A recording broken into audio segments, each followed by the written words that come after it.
va commencer par Atmosud qui va présenter le travail qu'ils ont mené justement pour essayer de mettre à disposition les données d'Atmosud pour créer des nouveaux services avec des intermédiaires. Donc, bonjour à tous. Alors, là c'est mieux. Ouais. Xavier Villetard d'Atmosud va nous présenter justement ce projet. Voilà, donc globalement, nous sommes en transition, comme ça a été brillamment expliqué auparavant, et nous travaillons justement à pouvoir mieux distribuer nos données. Pourquoi? Parce que les demandes changent. On est au départ un organisme technique, ça fait 40 ans qu'on fait de la surveillance de la qualité de l'air, et on se rend compte que nos données ne sont pas assez utilisées et réutilisées. Jusqu'à présent, il n'y avait pas beaucoup de demandes, donc ça ne posait pas vraiment de problème. Maintenant, on commence vraiment à avoir de la demande, on l'a vu, il y a beaucoup de services qui se développent, ça a été toute la partie des exposés qui ont eu lieu ce matin. Les collectivités nous demandent, le secteur privé nous demande, la domotique se développe, donc on a besoin de mieux communiquer sur les informations qu'on produit et produire des nouvelles données. Donc, l'objectif de cette année sur la Journée nationale de la qualité de l'air, qui a lieu demain et qui a lieu dans l'ensemble de la France et pour lequel nous sommes un petit peu le démarrage, c'est l'ouverture de ces données et la mise en ligne de données sous des formats qui sont, avec les mots à la mode, de l'open data au format Inspire et qui vont permettre de pouvoir être réutilisés. Donc on a développé au niveau national et avec la Fédération Atmo des jeux de données, que ce soit sur les concentrations, sur les émissions, sur nos mesures, sur nos données d'alerte, une nouvelle capacité à diffuser ces données. Alors évidemment, ce n'est pas notre cœur de métier et on ne s'invente pas diffuseur de données comme ça. Nous, on avait des jeux de données à l'ancienne, avec des bases de données, etc. Donc on s'est appuyé sur des acteurs locaux qui étaient capables de le faire. Donc on a travaillé avec la région et en particulier notre portail de données qui sera, et notre catalogue qui sera DataSud et qui donc au niveau régional nous hébergera ces données pour pouvoir bénéficier d'une meilleure ouverture et d'une meilleure visibilité. Donc ça, c'est un projet qui est vraiment primordial pour nous, parce qu'il y a ce côté-là de diffusion, mais il y a aussi le côté de développement de services, parce qu'on va s'appuyer sur les services qui vont être développés à l'extérieur, mais nous, on a aussi la volonté de développer nos propres services et de pouvoir les proposer à nos partenaires pour pouvoir faire des choses qui soient plus cohérentes avec leurs besoins et apporter l'information à l'ensemble des partenaires au sens pluriel, donc ça va être la collectivité en tant qu'elle-même, mais aussi l'ensemble des populations, et vraiment répondre à cette mise en action d'améliorer la qualité de l'air au jour le jour et dans notre quotidien. Bah, c'est très clair, en plus ça fait que cette information devient dynamique finalement. Alors c'est ça, et vraiment ça nous pousse dans nos retranchements, parce que c'est vrai qu'on avait tendance à avoir des choses qui étaient un petit peu figées, avec des moyennes annuelles, avec des indicateurs qui ne bougeaient pas beaucoup. Et maintenant, l'objectif c'est vraiment d'aller vers des indicateurs qui vont passer de l'année au jour, à l'heure, peut-être plus tard à la minute ou à la seconde, mais en tout cas d'avoir vraiment de l'information qui soit en cohérence, le plus dynamique possible et qui réponde à une information la plus précise possible à l'endroit et à l'instant donné. Bah, c'est très bien, bah, on va faire le lien de toute façon effectivement avec la mise à disposition finalement de ces données dans la logique d'open data avec une version, pour continuer avec les mots un petit peu durs, d'étalable sud. Exactement. C'est ça. Merci beaucoup monsieur Villetard. On appelle voilà, Thomas Beckers pour... Bravo. Et de toute façon, dans cette plateforme DataSud, c'est la dimension corollaire de ce que vous venez d'expliquer, monsieur Villetard. C'est la destination finalement de tout ça. Ouais. Bienvenue. Bonjour à tous, donc je m'appelle Thomas Beckers, je suis chef de projet données ouvertes et intelligentes au sein du conseil régional de la région Sud Provence-Alpes-Côte d'Azur. Je viens vous dire quelques mots sur notre action en matière de données.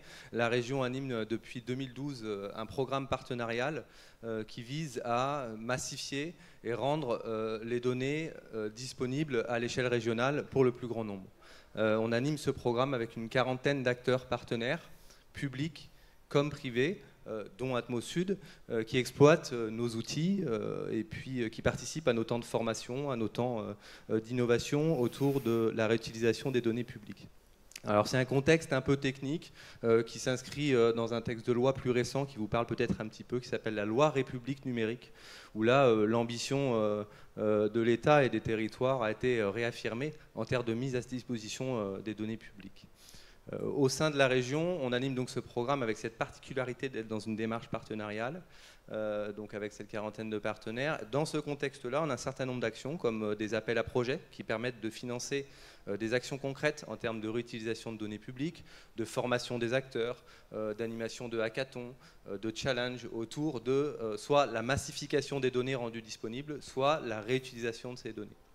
Et une des actions transverses, c'est de mettre à disposition une plateforme accessible à tous les partenaires, publics comme privés, gratuitement.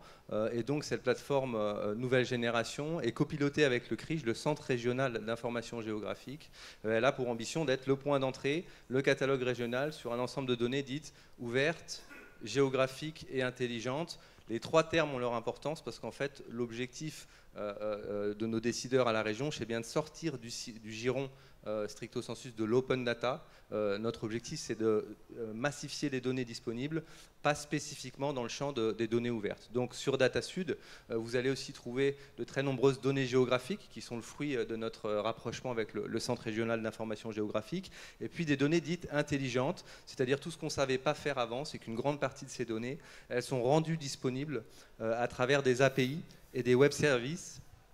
Donc ça, c'est des gros mots. Concrètement, ça veut dire quoi? Ça veut dire que les développeurs et les entreprises et les citoyens, ils sont en capacité réellement, enfin, de développer des nouvelles applications numériques consommatrices de ces données. Ça veut dire que si une donnée m'intéresse, je vais pouvoir l'interroger par web service et puis commencer à prototyper un service, voire industrialiser un service numérique qui va être consommateur de données publiques. Et puis... une autre spécificité de ce programme régional, c'est sans doute d'être dans une démarche partenariale, puisque aujourd'hui, déployer des services à partir de données, c'est toute la complexité qu'il y a derrière sur l'accessibilité de ces données. Le fait d'être à plusieurs sur cette démarche, c'est massifier les données rendues disponibles, permettre des recroisements et donc permettre de réfléchir à des nouveaux services et usages qui n'existent pas encore aujourd'hui. Donc là, vous voyez les grandes thématiques. Cette nouvelle plateforme, on l'a lancée en mars 2018. Elle est contributive, c'est nos partenaires qui postent des jeux de données. Donc vous avez aujourd'hui 400 nouveaux jeux de données disponibles sur DataSud, avec un focus important sur les données environnementales, réseau, énergie. Donc là vous voyez cette section, et notamment dans la section environnement et climat, on retrouve depuis maintenant quelques semaines l'ensemble des données d'Atmosud. On est vraiment... évidemment très content qu'ils rejoignent cette aventure collaborative. Vous retrouverez des jeux de données tout à fait consolidés, avec une excellente qualité à la fois de travail et de standardisation sur ces données. Donc on vous invite évidemment à venir prototyper des applications et expérimenter avec ce bac à sable. Sur datasud.fr, c'est bien ça? Voilà, tout à fait. Merci beaucoup. Merci à vous. Bravo.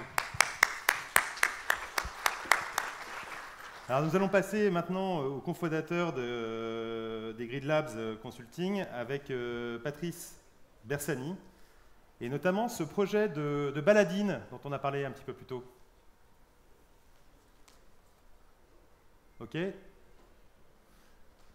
Donc j'avais encore quelqu'un qui excusez-moi. Donc on saute directement et on va passer probablement au plus grand succès commercial de capteurs qui s'annonce, et j'appelle pour cela Antoine Dumas d'Ecologic Sense du groupe Terra pour nous présenter le NextPM.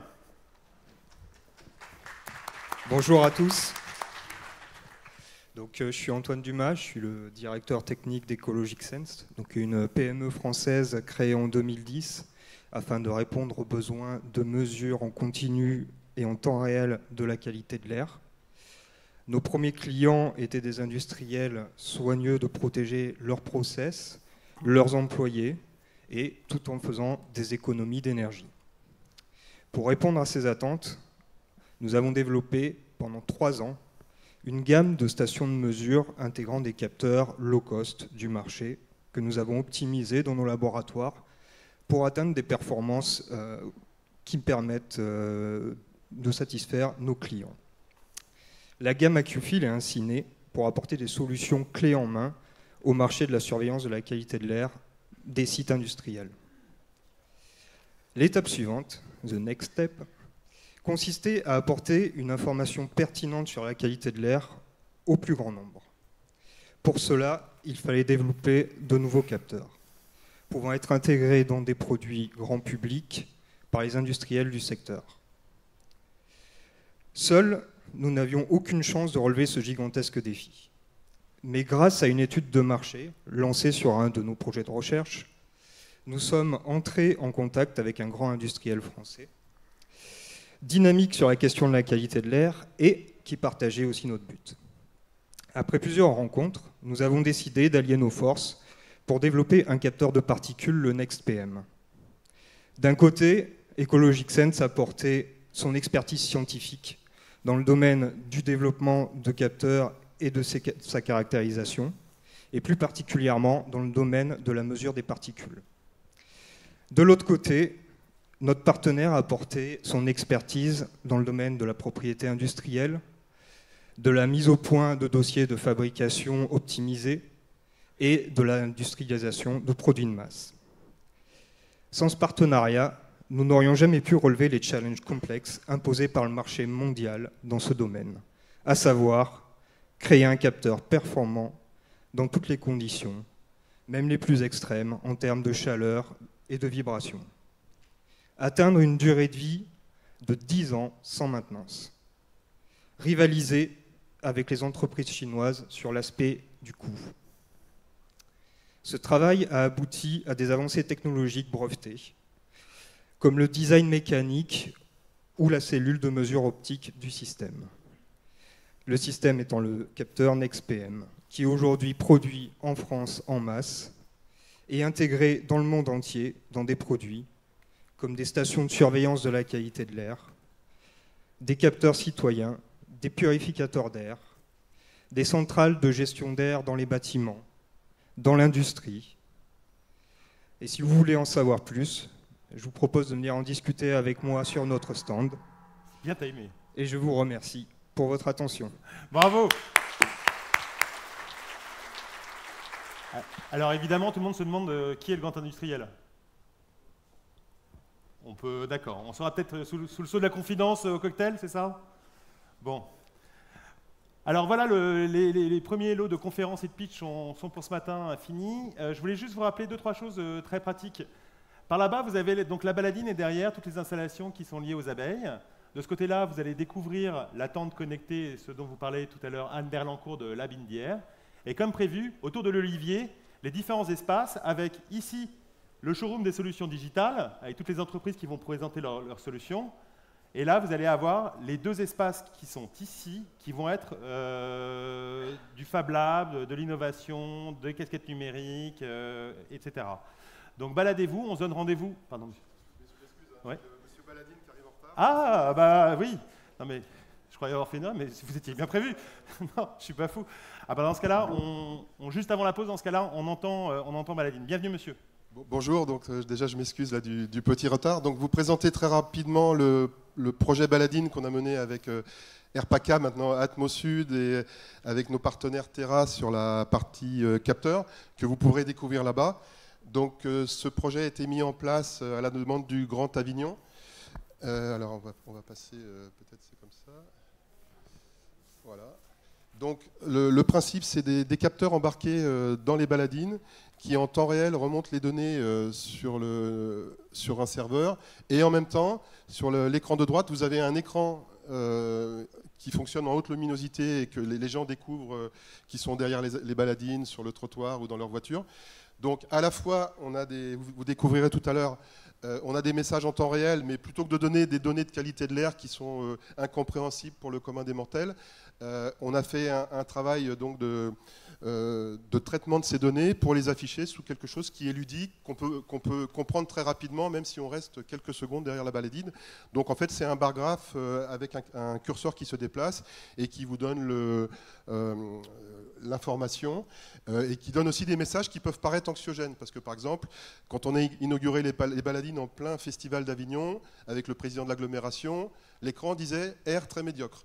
Mais le message que j'ai eu encore ce matin des élus du Grand Avignon, c'est de se dire il faut dire la vérité. C'est-à-dire on donne vraiment une information qui est réelle, mais en même temps, on donne des messages pédagogiques, parce que la question de la qualité de l'air, c'est effectivement la puissance politique, mais c'est aussi le tout à chacun. Donc en changeant les comportements dès le plus jeune âge, et donc la question de la baladine, c'est ça, c'est d'informer, de sensibiliser dès le plus jeune âge. Il y a un deuxième axe que les gens ne voient pas, mais qui est un travail de recherche et développement avec Atmosud, c'est de remonter les données, comme on connaît la position de la baladine, son heure, etc., pour des traitements ultérieurs. Et le troisième axe, c'est de dire, par rapport à des stations de mesure qui sont des éléments météorologiques très précis, si sur le territoire on installe tout un tas de capteurs qui sont mobiles, en agrégeant toutes ces données-là, on va arriver aussi à des choses très intéressantes. Donc il y a trois axes, un axe vers le grand public, pédagogique, un axe de traitement des données et un axe de recherche et développement. Voilà, je vous remercie.